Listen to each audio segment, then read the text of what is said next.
Alright, so with a squirt of domestic glass cleaner,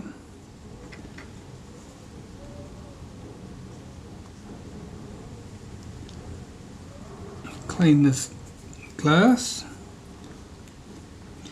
You can see that black paint on the edge there. That may or may not wipe off easily for you. If it does, get it off. Okay, just checking to see how well we've done.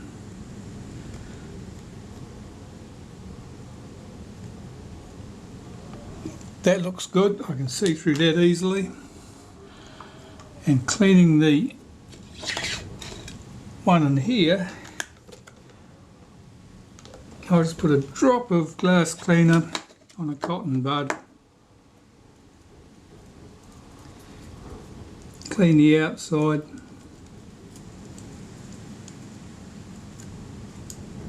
And the inside you can clean by passing this up through the inside here and swirling it about backwards and forwards. You won't get all the way out in that frame, but you will cover all the glass that you're actually going to peer through. And then just give that a blow to make sure there's nothing in there that you don't want. There's a speck of dust there. Where's that? Inside or the outside?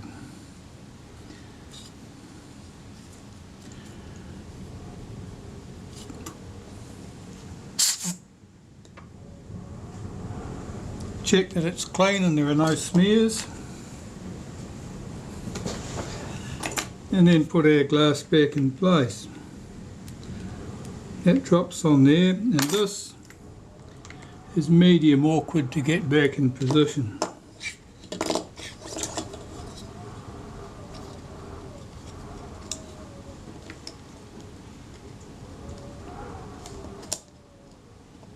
Because it's so far off centre, that bracket, it's difficult to get this squared up.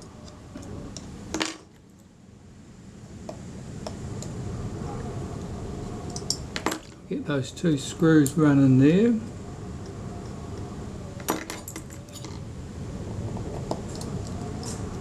Lightly, and check that that glass is sitting up on the frame correctly. It's not. Now it is. Now I'll hold that glass fully forward using the tail of my tweezers. Tighten the two screws up, check for the result. That looks nice and clean. Alright, the top cover is done. So that's ready to go back on the camera. Put that to one side. Next thing I want to do is put the shutter back in place. Now the shutter had already been serviced in this camera, you'd seen me do that before. So I've just got to connect my flash connection back up and put the shutter in place. So just take those shims off before they fall off.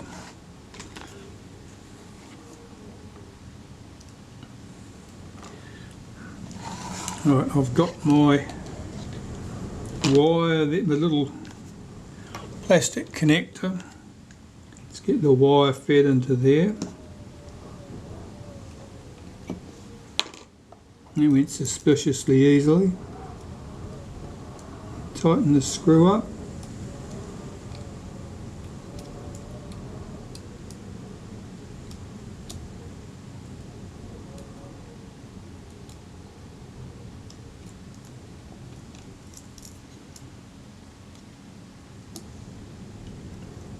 It does not tighten easily.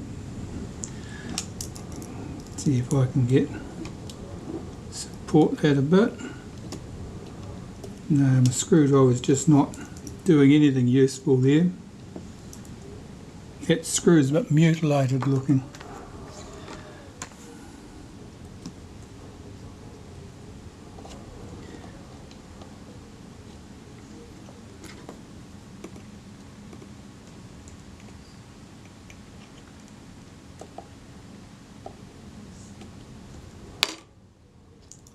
Try again.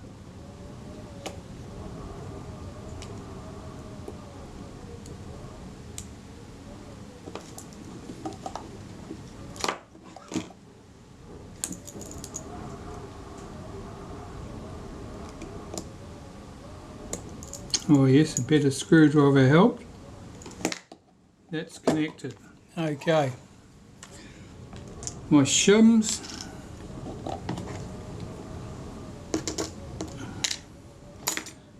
First I want to make sure that these two connections here are in the right place. Rotate that all the way clockwise, rotate the other one until the D, the flat side of the D is over here. We should be good to go. Get that paper shim on, metal shim there. Normally I get these on the back of the shutter, I find that easiest. But since we've already got the wire on here, let's try this.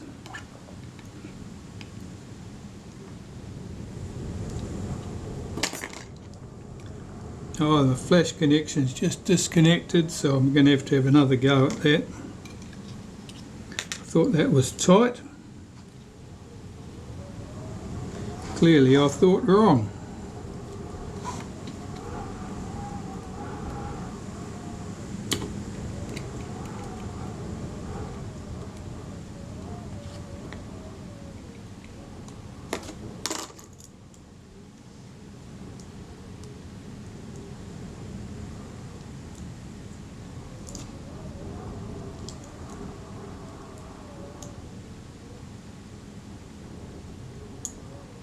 Yeah, that screw's not a happy screw.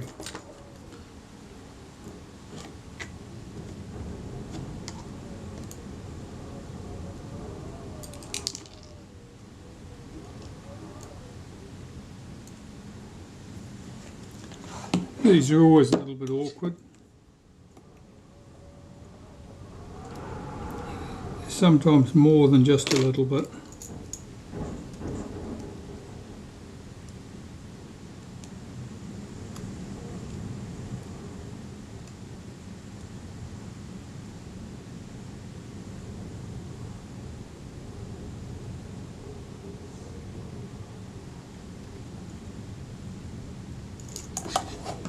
Okay,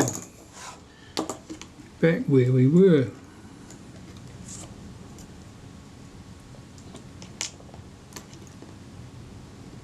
Get my shims in position.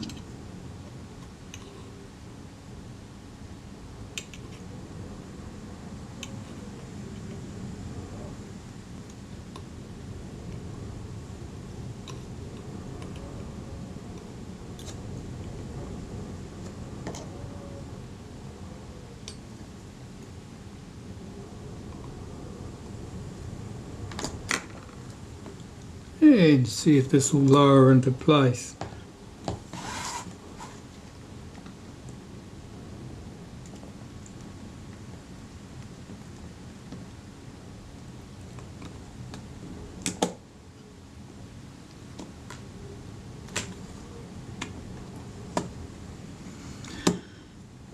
Well, a little bit of a wriggle, I think that went in.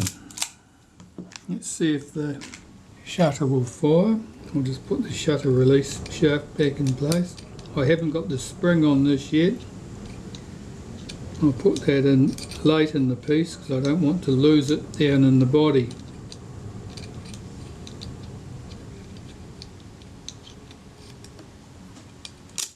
Okay, so the shutter fires.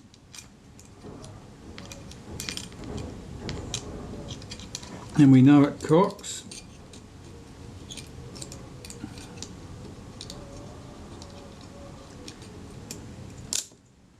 So, we'll do the retaining ring up.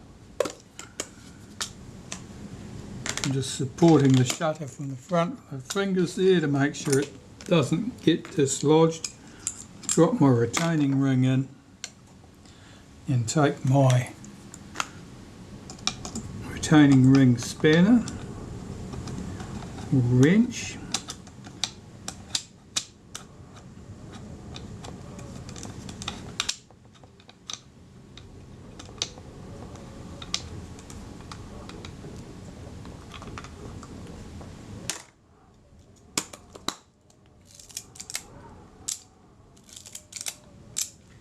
Okay, that's all good.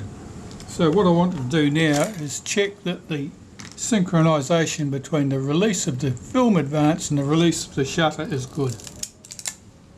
I think I've got it pretty good. I'm just going to press the shutter release very slowly and I'm listening to see if I hear the film advance released first. I heard a click, almost. Yeah, that definitely released the film advance before the shutter fired. Yeah, I can certainly do that, so I need to tighten that screw there slightly so that the film advance releases slightly later. Doesn't need much, quarter of a turn will be a lot.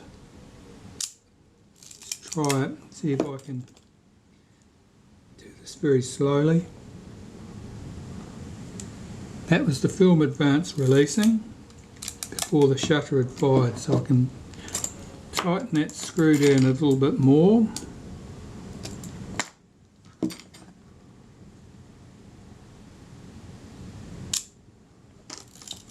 I noticed nothing, I didn't notice any difference in the timing there, so that's all good.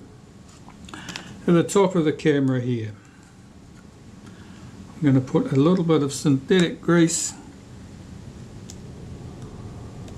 up here.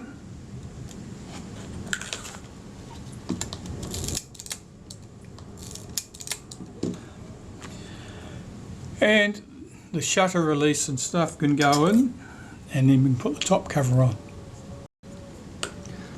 So I'll put a bit of grease on the shutter release shaft there, synthetic grease. You could use molybdenum paste, but the grease is good because it helps keep that spring in position. And fit this in from the top.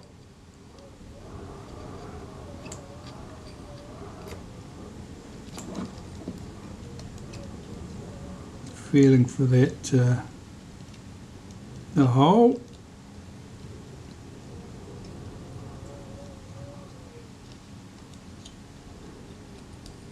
There we go.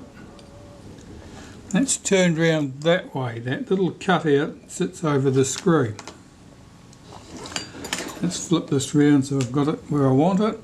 I'll put a little wipe on the release button and put its spring in place. Yeah, I have to get a pair of tweezers and hold this in position. Get it started in the hole, get it holding it in position like that. Where's my shutter release button? There it is, that goes on there like that. Make sure the flat's to the front. And lower the top cover in position, get it over both the release button and the shutter release. Yeah, it's fallen out. Is that it? It's looking promising. Just checking the film release button, see that it does its job too. That's all looking very good. So, 2 chrome screws on the top of the top cover at the rewind end. And if you've made a mess of this, you'll have used up those chrome screws at the base of the camera, and you're going to have to find out what you did with them.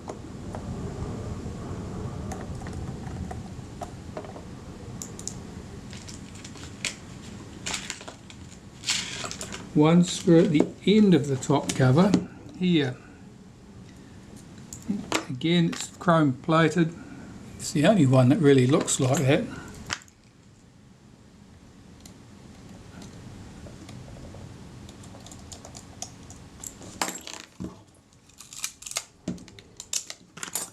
That's all good. Our rewind knob.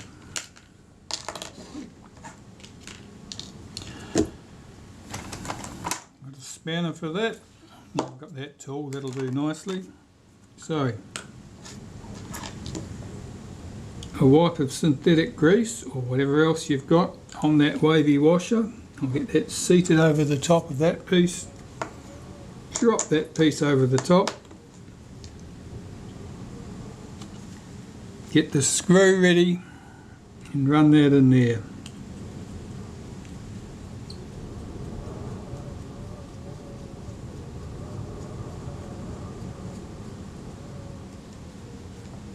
Do that up tight. You should be able to turn the film reminder dial without too much trouble. Open the back of the camera, put the rewind knob on the top, put something through the fork of the rewind to stop it turning, and just tighten that with your fingers. That only leaves leatherette at the base of the camera to be dealt with. So we better get onto that. Alright, so we can take off the advance lever.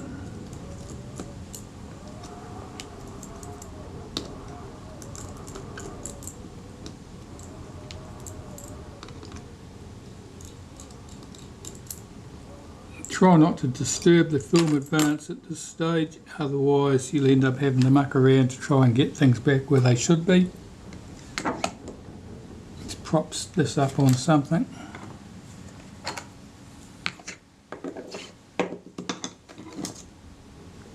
That'll do nicely. I'll give the base of the camera a quick wipe with Naphtha just to remove all the grease from handling so that the leatherettes will stick nicely. The leatherette I have clean and ready to go. So I'll find my adhesive and we'll be into it. Okay, I've got the adhesive. I'm just using ADOS F2, which you will probably never find. Plyo bond, and there could be various other alternatives are available around the place. This stuff was a rubbery sort of adhesive. A synthetic was used for gluing leather and rubber and things of that nature. It's no good for doing PVC.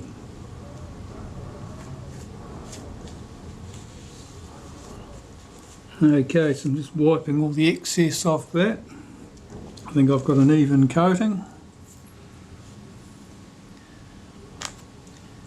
And I'm just going to cheat here by putting a wipe of synthetic grease through the centre of the hole that goes over the back catch release,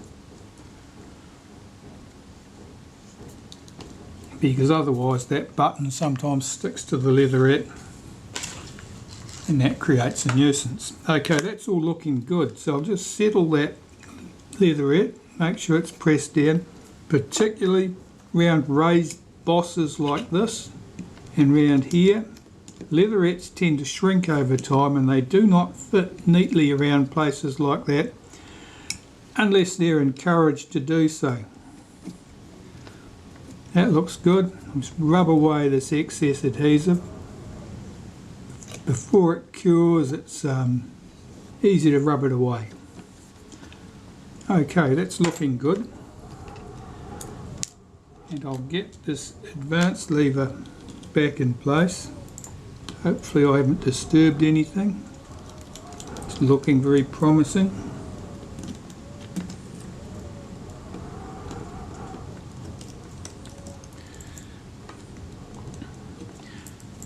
So this camera had a bit of a hard life. But it's coming together okay.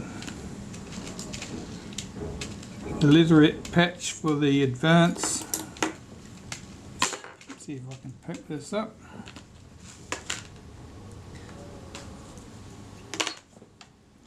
I could do with a bit of a clean.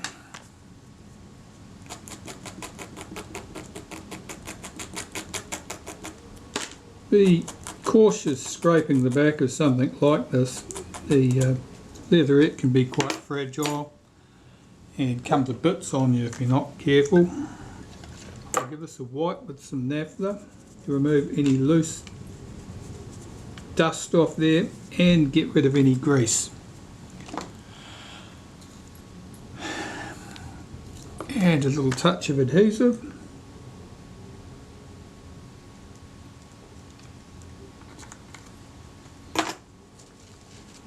And spread that evenly.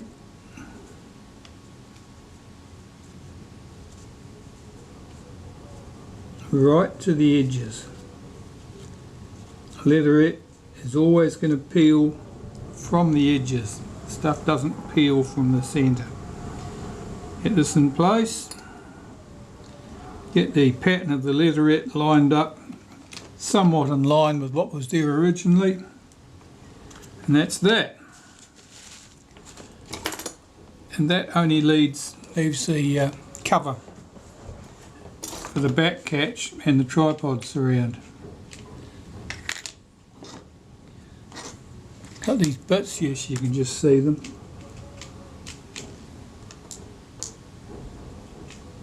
And it's spring. So I take one of the screws, put it through the cover, the tripod surround, put this piece in place, and the spring goes in between the screw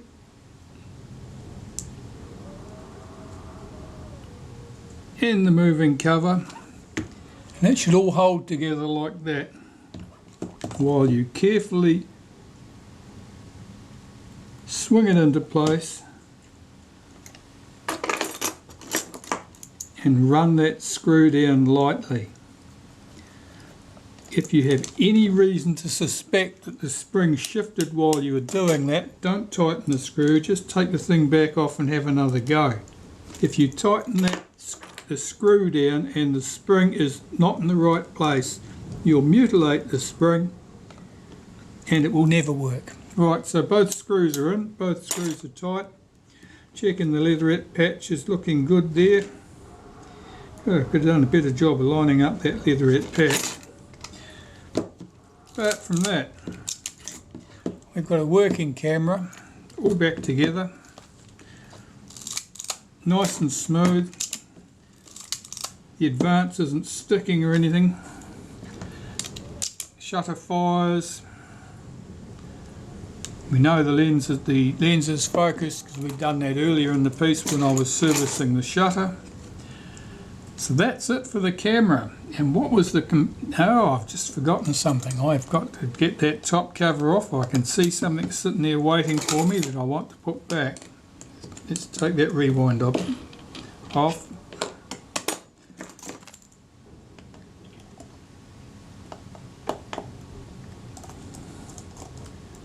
This won't take long.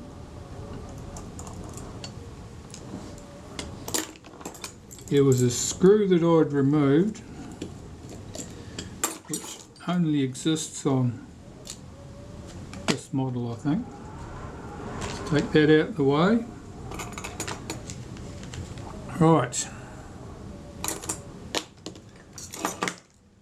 This screw, this grub screw, sat underneath that film, that shutter release button.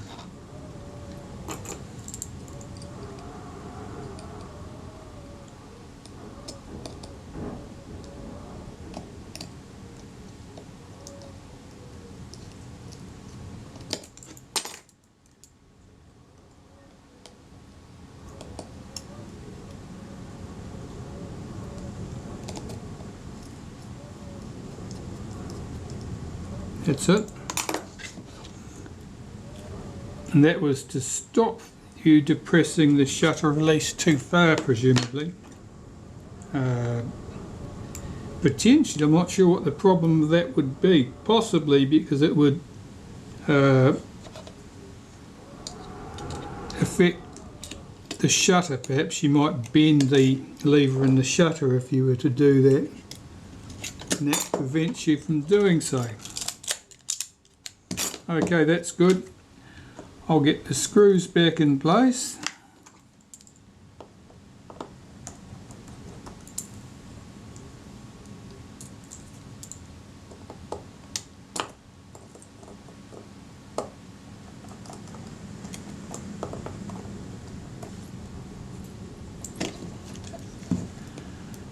And after that, I can think of what the component count was for the pieces that were replaced. So the camera's good. I'll pop that to one side. Now component count, what did we have? Let's have a look here. So there were 3 screws that held the advance lever in place. One of them came out fairly well. One of them was died. It died on the operating table. That's its mortal remains there. This one that came out with a lot of fighting, the head is quite mutilated, so I've replaced that. So there were 2 screws there, and 2 of the 3 screws that held the film advance into the body, they were also badly mutilated, and so they've been replaced. But apart from that, there was nothing. It was all good. The film advance, with all its corrosion problems and screws that wouldn't come out, finally they came out. They've been replaced. So we've got a good working camera here now, but that's how you take apart and service a Retinette type 022, and this is the later type, one of the later examples. And it's just, the other models are very much the same. There's just a few slight differences. I'll see if I can show those to you as well.